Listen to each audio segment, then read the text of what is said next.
Axis बँकेचा धिक्कार असो, ऍक्सिस बँकेचा धिक्कार असो, ऍक्सिस बँक चोर चोर, ऍक्सिस हटाओ देश बचाओ, ऍक्सिस हटाओ देश बचाओ। कोल्हापुरातून एक मोठी आणि खळबळजनक बातमी समोर येत आहे।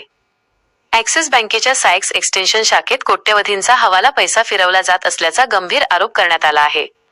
आरटीआय कार्यकर्ते डॉक्टर संदीप प्रभाकर गुंडकल्ली यांनी या भ्रष्टाचाराविरोधात मुंबईच्या आझाद मैदानावर बोंब मारो आंदोलन छेडले आहे। हवाला घोटाळ्याचा आरोप, ग्राहकांच्या विनावापर डॉर्मेंट खात्यांमध्ये बेकायदेशीरपणे हवाल्याचे पैसे वळवले जात आहेत।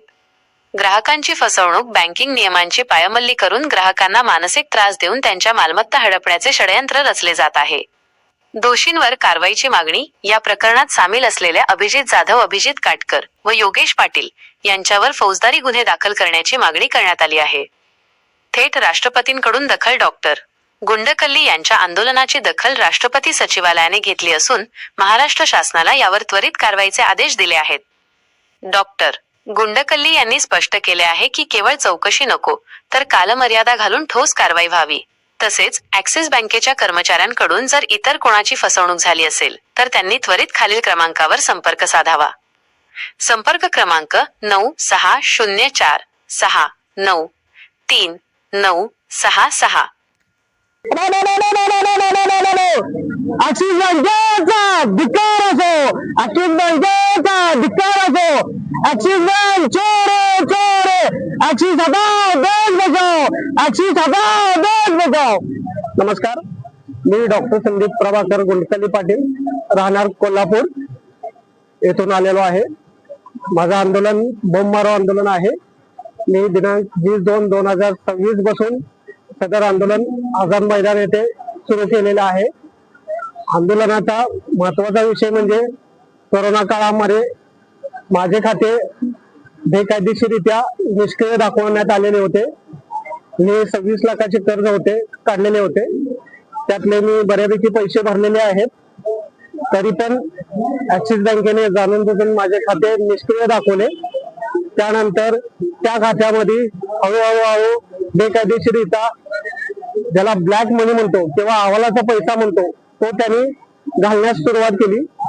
सदर पैसा कसा आला, माझं निष्क्रिय खातं असताना प्रिन्सिपल अमाऊंट म्हणजे मुद्दल कशी कमी होत चालली याची मी विचारणा करायला चालू केली असता सदर लोकांनी मला उडवाउडवीचे उत्तर दिले आणि त्यानंतर षडयंत्र रचून हे प्रकरण बाहेर पडणार म्हणून त्यांनी गैरमार्गाने मला अंधारात ठेवून एक्स पार्टी निकाल लावून माझी प्रॉपर्टी हळूहळू निलावात कडून विकायचा प्रयत्न चालू केला। या संदर्भात मी DRT कोर्टात दाद मागितली, तिथे आणखी 9 लाख रुपये भरले आणि मग माझी प्रॉपर्टीचा ताबा मागितला।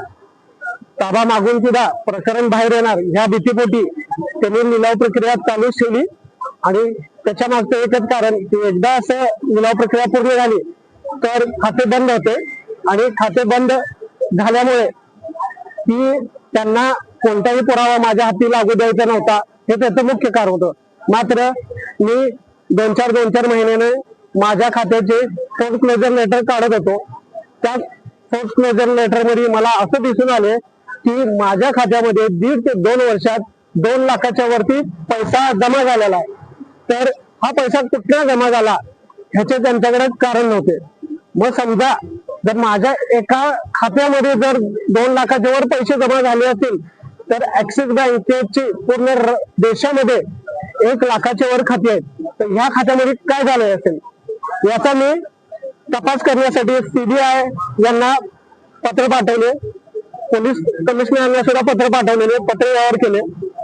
त्यानंतर स्थानिक प्रशासनाला याचे पुरावे सादर केले, तिथे 2 वेळा आंदोलन केले। मात्र स्थानिक प्रशासन कोणत्या दबावाखाली होते हे माहित नाही। मात्र त्यांनी फक्त कागदी घोडे नाचवायचा प्रयत्न केला, कारवाई करतो याच्या नावाखाली कुठलीही कारवाई केली नाही।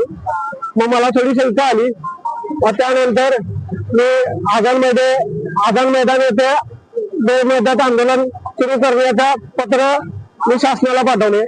26 जानेवारी मी त्या तारीख दिली होती, मात्र मला परवानगी नाकारण्यात आली। त्यानंतर मी 20 तारीख मागितली। मग 20 तारीख मागितल्या माझ्या लक्षात आले की 19 तारखेला माननीय देवेंद्र फडणवीस यांच्या पत्नी अमृता फडणवीस यांनी ऍक्सिस बँकेच्या उच्च पदाचा राजीनामा दिला. ह्याच्या मागे त्यांनी कोणतंही कारण दिलं नाही. त्यांनी 23 वर्षे सेवा दिली आणि अचानक राजीनामा दिला. याच्या मागचं त्यांनी कारण स्पष्ट करावं. असं पण नाही ना की हे प्रकरण कोट्यावधी रुपये बाहेर पडणार आहेत आणि त्यांचं कुठेतरी नाव यात बिंबणार येणार आहे ह्यासाठी तर त्यांनी राजीनामा दिलेला ना, ही माझी शंका आहे. त्याचं स्पष्टीकरण माननीय देवेंद्र फडणवीस साहेबांनी यांनी द्यावं. तसंच जो सीबीआय अहवाल यांनी दडवून ठेवलेला आहे तो मला द्यावा आणि माझी जी काय प्रॉपर्टी निलावट कडून विक्री केलेली आहे ती ताबडतोब सगळे प्रोसिजर जो सरफेस आहे जो काय बेकायदेशीर लागू केलेला आहे तो रद्द करण्यात यावा हीच माझी विनंती. तसेच मी सर्व नागरिकांना देशाच्या आवाहन करतो की ज्या लोकांचे ऍक्सिस खात्यामध्ये अशा प्रकारे फसवणूक झालेली आहे किंवा त्यांना त्रास देण्यात आलेला आहे किंवा षडयंत्र रचून त्यांच्या बरोबर छळ करण्यात आलाय त्यांनी माझा खाजगी नंबर 9604693946 या नंबरवरती मला संपर्क साधावा. मी त्यांचे जो काय पाठपुरावा माननीय राज्यपाल त्यानंतर RBI गव्हर्नर तसेच मंत्रालयातील उच्च अधिकारी व मंत्रीलोक यांच्या पुढे करेल. तसेच माझी सर्व आमदारांना विनंती आहे की हा ज्वलंत प्रश्न सध्या सुरू असलेल्या अधिवेशनामध्ये उपस्थित करून मला न्याय द्यावा. आभार आहे. अशाच ताज्या आणि महत्त्वाच्या अपडेटसाठी आमचा दवंडी युट्यूब चॅनल सबस्क्राईब करा, व्हिडिओला लाईक करा आणि बेल आयकॉनवर क्लिक करा म्हणजे प्रत्येक नवीन व्हिडिओची नोटिफिकेशन तुम्हाला सर्वात आधी मिळेल.